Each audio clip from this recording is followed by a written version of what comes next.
بیا زما متعلق یو خبره مشهوره ده د خره متعلق مشهوره شوې ده د هغې جواب ما څه شو زیړ والا مولا اوله زه سره یو کیسټ دی هغه واورئ ما په کیسټ کې دا ویلي چې مولانا فضل الرحمن چې د مفتی محمود مرحوم زوی دی د تخر ویل یا بنظیر تخرا ویل دا شرافت دی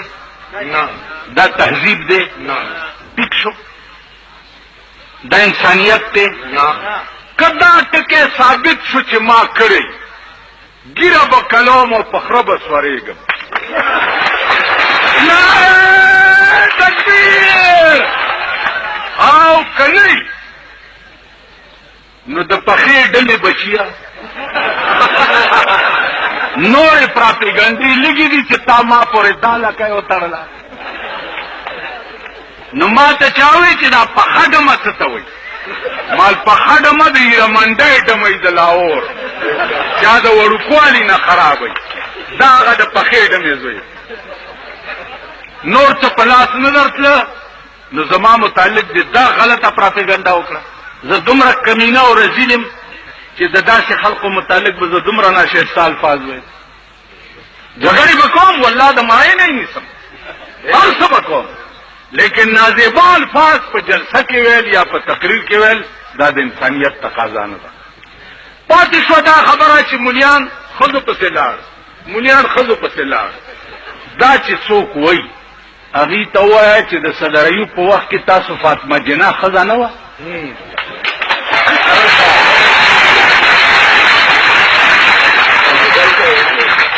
فاطمه جناح ښځه وه که نه د هغې اول سپورټ چا کړی نه یو منټ قربان شو کړی ٹھیک شو اول سپورټ چا کړی دا تپوس ته وکړي دویمه ده چې فضل الرحمن ښځې سره ملاقات کړی په دې ملک کې چې ته اوسېږي تاسو په ایمان وئ په دې بنو کې بازار کې دوه لکه ښځې نه ګرځي او زه د دوایې په دکان ناست یم خو چې ګورم ښځه رانه نوځي چې ګورم ښځه رانه نوځي چې ګورم ښځه دا چل دی کوي او دا چل به کوي په لاهور کې مې یو خبره کړې وه مال والله د دې ملک علاج ووټ او جمهوریت نه دی د دې ملک علاج د ایران غوندې انقلاب دی 12.5 کروڑه پاکستان دی چې 2 کروڑه مې حلال کړي نه نو دا 12.5 کروڑه د سړي زامن کېږي نه ته پوه شو په خبره 2 کروڑه به حلالو مولیان ښځو سره مرګري شو عزیزانو تاسو په ایمان ووایئ که جماعت اسلامي والا دا خبره کړي دینه دا تپوس وکړه چې ستاسو د مشر 2 غنټې په بند کمره کې بېنظیر سره ملاقات کړی که نه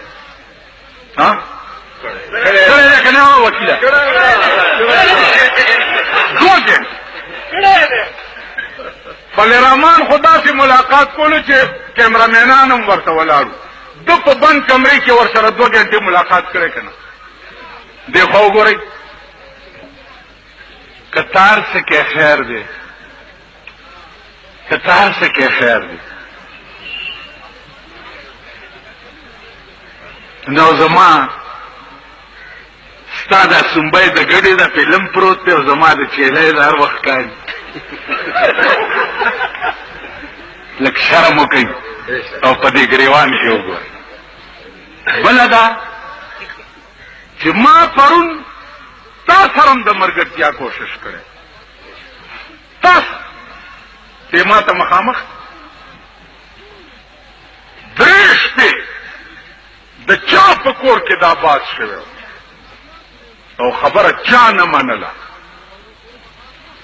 چا سره چې 2 ټانګې خلک نه وي هغه ما سره په کوټه سیسټم باندې باز کوي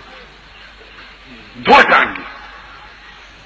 اصغر خان غوندې سړی هم کینی کوټه سسټم باندې باز کوي، دوه ټانګې خلک ورسره دي. خبره خو تاسو نه منه. نو عزیزانو کته معنا 20 کاله مخکې ښځې سره ملګری وی خیر دی، کته ننم ښځې ته مور وی خیر دی، او که ما ورته ښځې ته خور ویلې نو زه کافر شوم.